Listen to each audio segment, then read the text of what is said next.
যে আজকে আমি বলবো যে আমার জীবনের একটা অনেক বড় অধ্যায়ের সূচনা, আমার জীবনের খুব একটা স্পেশাল ডে।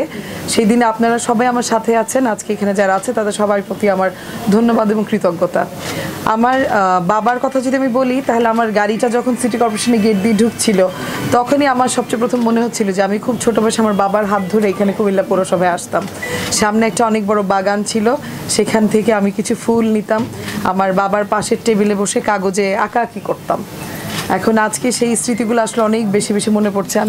আমার মা আমার সাথে আছে, আমি সেই স্মৃতিচারণ করতে করতে আসলে গেট দিয়ে ঢুকছিলাম। তো আপনারা সবাই জানেন যে একটা দ্বিতীয় শ্রেণীর পৌরসভাকে আমার বাবা তার সততা, নিষ্ঠা এবং অনেক পরিশ্রমের সাথে একটা প্রথম শ্রেণীর পৌরসভায় রূপান্তর করেছে। আমিও আমার নির্বাচনের সময় সবাই কুমিল্লাবাসীকে প্রতিশ্রুতি দিয়েছি যে আমি একদম দুর্নীতিমুক্ত একটা সিটি কর্পোরেশন করব, একটা আধুনিক নগরের সুযোগ সুবিধা আমি কুমিল্লাবাসীকে দিব। তা আমার মনে হয় কুমিল্লাবাসী আমার কথায় আস্থা রেখেছে, তাদের বিপুল ভোটে আজকে আমি বিজয়ী। আজকে এই জায়গায় বসে সবচেয়ে প্রথম আমি গভীর শ্রদ্ধা স্মরণ করব হাজার বছরের শ্রেষ্ঠ বাঙালি জাতির জনক বঙ্গবন্ধু শেখ মুজিবুর রহমানকে। এবং আমি বলতে চাই আমার সকল কুমিল্লাবাসীর কাছে আমি কৃতজ্ঞ এবং ধন্যবাদ জানাই, যারা তাদের মূল্যবান ভোট দিয়ে আমাকে আজকে নির্বাচিত করে তাদের বিশ্বাস, তাদের আস্থার জায়গাটা আমাকে এখানে তৈরি করে দিয়েছেন। এবং সেই সাথে আমি অবশ্যই বলবো যে আমার নির্বাচনের যে কমিটমেন্টগুলো ছিল, সেই কমিটমেন্টগুলোই কিন্তু আমি মাননীয় প্রধানমন্ত্রীর কাছে সামনে গত 4 তারিখে আমার শপথ বাক্যে উল্লেখ করেছি। তা আমি বলবো অবশ্যই আমি সততা নিষ্ঠার সাথে শপথ বাক্যের প্রত্যেকটা শব্দের প্রতি শ্রদ্ধাশীল হয়ে আমি আমার দায়িত্ব পালন করব। 3 বছর যথেষ্ট বলবো না, যদি মানুষের কাজ করার ইচ্ছা থাকে তাহলে এক জীবনও যথেষ্ট না। কিন্তু অবশ্যই এখানে আমি কমিটমেন্ট আমার যেহেতু আছে যে নাগরিক সুযোগ সুবিধা দিতে, আমি বিশ্বাস করি যে মানুষ আমাকে যে বিশ্বাসে ভোট দিয়েছে, অবশ্যই আমি কুমিল্লাবাসীর যে চাওয়া, যে সুযোগ সুবিধাগুলো তারা চায়, 3 বছর আপাতত আমি বলবো অবশ্যই যথেষ্ট, অন্তত নাগরিক সুযোগ সুবিধা। কারণ আমরা জানি যে কুমিল্লাবাসী অনেক বেসিক যে নাগরিক সুযোগ সুবিধা আছে সেগুলো থেকেও বঞ্চিত।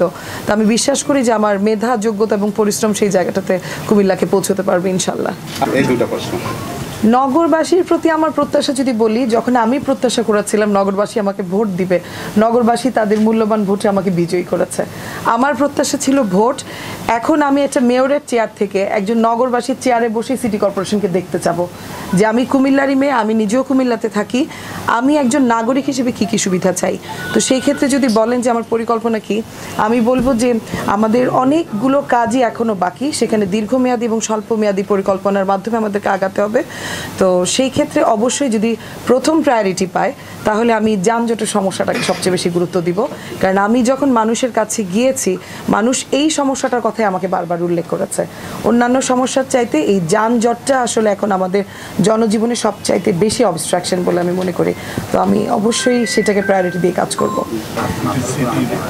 প্রয়াত মেয়র আমাদের জনাব আরফানুল হক রিফাত চাচা, উনি আমার চাচা, আল্লাহ ওনাকে বেহেশত নসিব করুক। চাচা আসলে খুব অল্প সময় পেয়েছেন, কিন্তু আমাদের অনেক অনেক সুন্দর পরিকল্পনা ছিল। আমরা জানি যে চাচাকে দিয়ে এই যে দুর্নীতিমুক্ত সিটি কর্পোরেশন তৈরি করার যে যাত্রা আমরা শুরু করেছিলাম, আমরা চাচাকে দিয়ে সেটার সূচনা করেছিলাম। আসলে যদি আমি বলি যে আরেকটা নতুন অধ্যায়ের সূচনা, তাহলে সেটা আমাদের প্রিয় মানুষ, আমাদের খুব কাছের মানুষ, আমাদের দায়িত্বশীল প্রয়াত মেয়র জনাব আরফানুল হক রিফাত চাচাকে দিয়েই এর প্রথম স্টেপটা শুরু হয়েছিল।